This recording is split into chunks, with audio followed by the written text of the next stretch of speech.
ஓம் ஓம் சாந்தி. 10 March 2023 சிவபாபாவுடைய இனிமையான மகா வாக்கியம். சாக்கார முரளி பாக்தாதா மதுபன். இன்றைய முரளியினுடைய கேள்வி பதில்கள். முதல் கேள்வி, சிவ் பாபா யார் உடலில் வருகிறார்? பிரம்மா பாபா உடல தான் வர்றாரு. இன்னைக்கு முரளியில பாபா சொல்றார். இன்னைக்கு முரளியில பாபா என்ன சொன்னார்னா, யார் நம்பர் 1 இருந்த லக்ஷ்மி நாராயணாக இருந்தார்களோ, யார் நம்பர் 1 இருந்து லக்ஷ்மி நாராயணாக இருந்தார்களோ, சதா எப்படி இருப்பாங்க, அவங்க சத்துவ பிரதானமாக இருந்தார்களோ, அவர்களே இப்போது தமோ பிரதானமாக இருக்கின்றார்கள். தமோ பிரதானமான சரீரத்தில் தான் வர வேண்டி இருக்கிறது. ஏனெனில் இவர்தான் பிறகு நம்பர் 1 ஆக வேண்டும். பாபா சிவபாபா யார் உடல்ல வராரு? யார் நம்பர் 1 இருந்து லக்ஷ்மி நாராயணாக இருந்தார்களோ, சத்தோ பிரதானமாக இருந்தார்களோ, அவர்களே இப்போது தமோ பிரதானமாக இருக்கின்றார்கள். தமோ பிரதானமான சரீரத்தில் தான் வர வேண்டி இருக்கிறது. ஏனெனில் இவர்தான் பிறகும் நம்பர் 1 ஆக வேண்டும். 2வது கேள்வி, தந்தையின் கழுத்தில் மாலையாக எப்பொழுது ஆவீர்கள்? தந்தையினுடைய கழுத்துல மாலையாக எப்போது ஆவீங்க? எந்த அளவிற்கு வேகமாக விகர்மங்கள் விநாசமாகிறதோ, எந்த அளவிற்கு வேகமாக விகர்மங்கள் விநாசமாகிறதோ அந்த அளவிற்கு வேகமாக தந்தையின் கழுத்தில் மாலையாக ஆவீர்கள். 3வது, எந்த அளவிற்கு வேகமாக விகர்மங்கள் விநாசமாகிறதோ அந்த அளவிற்கு வேகமாக தந்தையினுடைய கழுத்து மாலையாக ஆவீர்கள். 3வது, நாம் இப்போது எதற்காக முயற்சி செய்து கொண்டிருக்கிறோம்?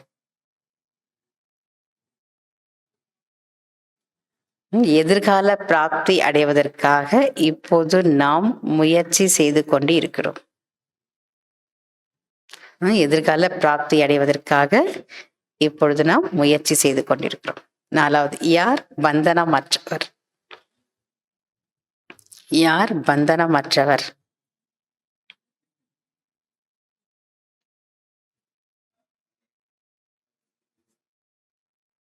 பாபா சொல்றார், பழைய கணக்கு வழக்குகளை முடித்துவிட்டு சம்பூர்ண நிலைக்கான திருவிழா கொண்டாடக்கூடியவர்கள் தான் பந்தனமற்றவர் ஆவார்கள்.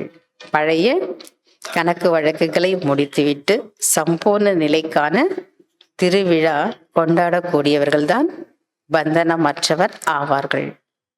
5வது கேள்வி, யார் சுப சிந்தனையாளர் ஆவார்கள்?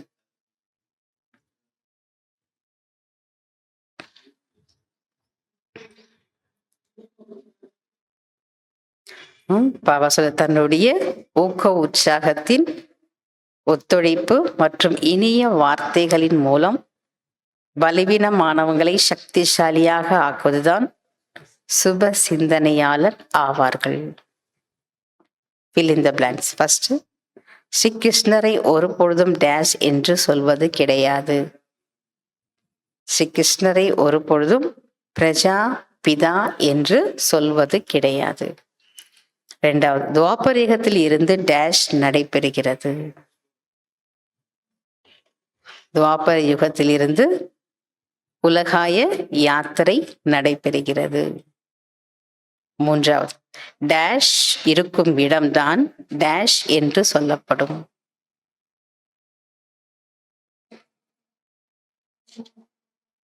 டேஷ் இருக்கும் இடம்தான் டேஷ் என்று சொல்லப்படும்.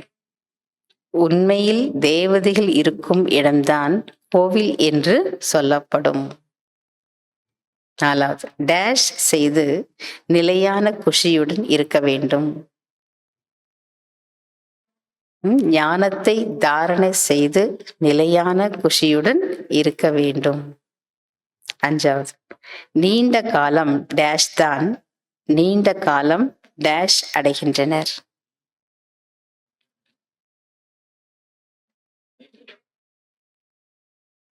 நீண்ட காலம் பந்தனமற்றவர்கள்தான் நீண்ட காலம் ஜீவன் முக்தி பதவியை பிராப்தியாக அல்லது பலனாக அடைகின்றனர்.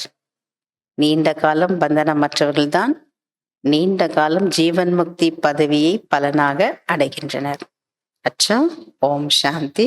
தேங்க்யூ பாபா.